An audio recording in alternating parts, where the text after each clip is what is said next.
The weekend is nearly over. That was FrightFest 2010.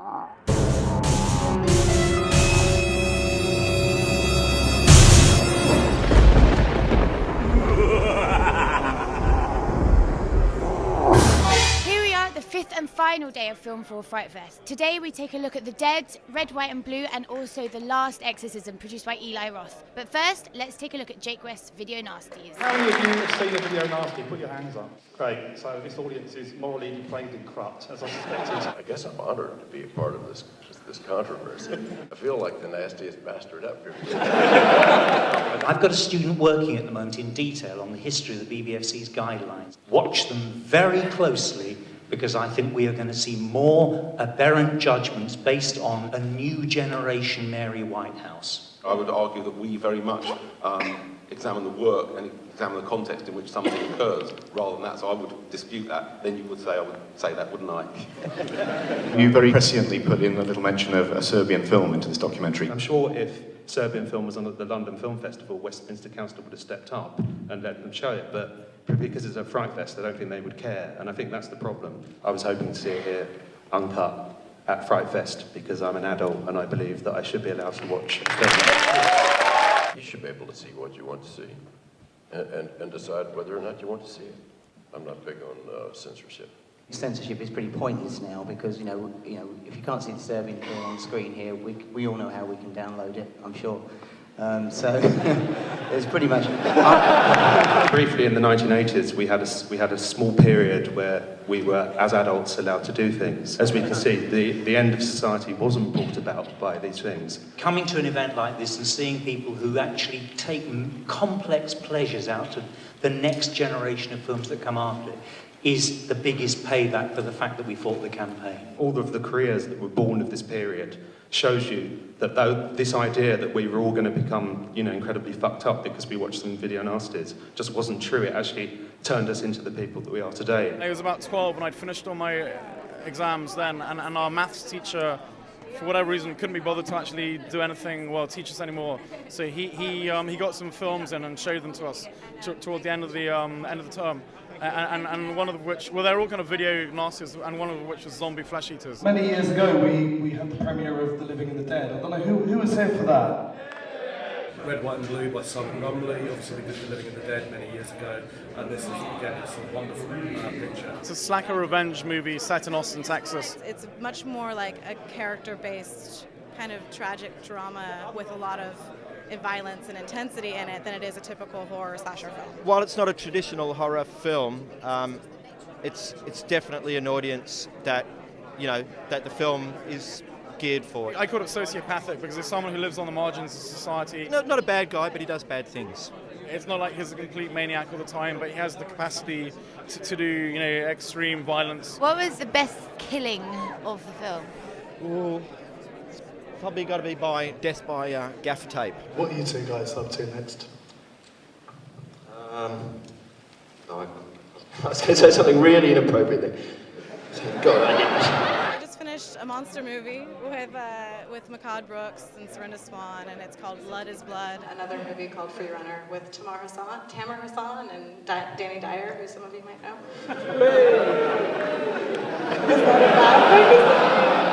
They were really fun to work with. I saw The Dead today. I wanted to see Video Nasties, but my train was late. The Dead is about an American mercenary who crash lands off the coast of Africa, and he has to get from one side of Africa to the other. It's a big dichotomy between the black guy and the white guy coming together, forming a bond and trying to survive. A journey movie or a road movie with zombies in it. Ford Brothers ode to slow-moving zombies. You guys work hard to get them slow. We did actually, yeah. We really slower. It doesn't matter how slow they are. At some point, you're going to rest and they're going to creep up and eat you. We didn't want to do what other zombie movies did and have it stuck in one location where then the zombies are sort of barricading in. We wanted to take audiences on a journey, so they were travelling with it, so there was new locations to look at all of the time. This film takes you on a journey in places you would otherwise never get to see. Oh yeah, that's where I got malaria. Oh yeah, that's where I almost died. He collapsed on set, started convulsing, and he had full-blown malaria. And there were a bunch of villagers around that gathered around me, and they were going, that's malaria. I was lying on my face in the dirt and I was screaming, shoot this, this is real, but they never did. It was on a drip for 2 weeks, and the doctor said if he hadn't been treated, he'd have been dead within 3 days, possibly 2. I thought, well, you know, at least you're getting a rest. You must be so pleased, proud, and relieved to finally have it playing in Leicester Square or anywhere, yeah? Relieved to get the fuck out there alive, actually, just to be alive. We ran out of water, we ran out of food, we were threatened, vehicles were impounded, we were arrested, we were mugged at knife point. Sometimes having encounter with snakes, you know, it was a bit scary. At some point I was losing it. We were filming in situations in huts where there was the remains of dead relatives in pots. We had a cannibal ride by on a bicycle and say he'd like to taste the white meat. The guy that ate people who were dead, and as long as they were not too decomposed, very bizarre. God, it was horrible. What's your happiest memory from the shoot? When I finally had cut, it's a wrap, everybody can go. Gonna go and have a bloody great drink now, and then watch some films. We're going to have the world premiere of some footage of The Walking Dead. I watched the opening scene, which I won't, spoil for you guys, but I laughed out loud and said, "Frank, are we going to be allowed to show this?" And he said, "Oh yeah, we got it covered." And it is. It's certainly not like anything I've seen before. My family aren't going to be watching it. I cannot tell you how pleased I am that we have the next film, The Last Exorcism. Don't expect a straight horror movie. Whatever preconceived notions you have, just let them go. It's basically Rec meets The Exorcist, or The Rexorcist, as I always call it. I play a documentary filmmaker that was hired by Cotton Marcus, the Reverend, to document his last exorcism. I've been performing exorcisms, but they've been sort of false exorcisms. So I want this film crew to follow me so I can blow the lid off of all the guys who are like taking money as charlatans. However, when we get to the Sweetser farm, we run into Nell Sweetser, played by Ashley Bell, rivetingly. She might be possessed or completely insane. No one knows. Co-produced by one of FrightFest's friends. We've UK premiered every one of his films. How many people here saw Cabin Fever?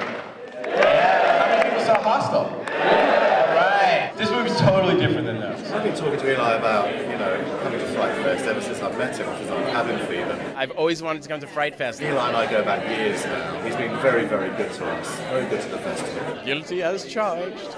He is going to be very well received. Because of his schedules and stuff, he could never actually join us. So every time we've shown one of his films, we've had a video link. He's never been able to come. This video that always starts out with an apology, like, "Hey, FrightFest, I'm so sorry I can't be." And I genuinely am sorry, because you guys know that I would be exactly here if I lived in London. He's finally going to sample for himself firsthand the brilliant FrightFest audience. And I purposely have not watched the movie with audiences because I wanted to wait to have FrightFest be like my definitive viewing experience. I've been a huge horror fan my whole life, so it's such an honor to be a part of this festival. It's exciting to be here in this environment with all these, passionate fans. The great thing about horror fans is that, one, they come to the table ready and willing to suspend disbelief. But the other thing is that, they're horror fans, and so their standards are very high. Audiences today are harder to please, I think, in a lot of ways. You have to be smarter about it. I've always believed the scare is the star, and if you give people something smart and something to show and they'll respond. I saw a midnight screening, and one girl at the end of the aisle, I heard yell, "Damn, that girl's crazy!" Ashley Bell was the second girl that came in, and she just nailed it. She went up the walls. It was so scary to be in the room with her. The creepiest thing that I found in the film was going to work and working with Ashley Bell, because I'd love to say that I'm a great actor, but the fact of the matter is, all I had to do was put on a linen suit and show up. When she clicks her head, yeah, that's her doing that stuff. The night before the second exorcism scene, Daniel actually asked me if I had any ideas. You never get asked that question, it's huge. And she said, "Why don't I do this?" And she got up and she bent over backwards. And I didn't know she could do that. Literally, if she went any farther, you would have snapped, right? Patrick, who's playing Cotton, had never seen that before, so his reaction in the movie... No, don't do that! ...is actually real. That was actually one of the most fun parts of filming, was to get allowed the opportunity to be that physical. It was all about the actors and allowing them to experiment and finding the emotional core to the scenes. And I volunteered to break my fingers because I'm a method actress. We opened at 20 million, which is bigger than the last Tom Cruise movie. It was bigger than Bridget Jones. My nightmare is if I ever had to sit through Valentine's Day again. That was just one of the scariest experiences of my life. As a producer, I just feel so proud. You feel like a proud parent. The banana bread thing came from the fact that I clearly could talk really fast and go blah, blah, blah. When he came in, I asked him to improvise a sermon for me. And he did this 8-minute immaculate sermon, but it was too long, so I asked him, can we do it again half the time. And he, instead of cutting out content, would just speed up and talk twice as fast. Daniel suggested, Wouldn't it be great if Cotton can get them all frothed up and he can sneak in anything? Like it's a dare, so we come up with a recipe. Maybe you can do a live version of this. Yeah. But can I get a hallelujah? Can I get an amen? Can I get a hallelujah and an amen? Can I see a praise Jesus? Is either Jesus going to go ahead and as he do? He's going to hail you. He's going to take all the devil's spirits and send them away from you. Yes or no? Yes, praise God. Now you take the 2 bananas, you put them in the bed, you spread them with the sugar, then you put them down at 400 degrees. You're going to have banana bread. You know that? Wow, that's the best I can do. Yeah. FrightFest 2010 is over. Thanks for joining us as we caught up with some brilliant horror icons, old and new. We'll be back with you again in 2011 when there's one thing for certain, it'll be bigger, better and scarier than ever before. Bye!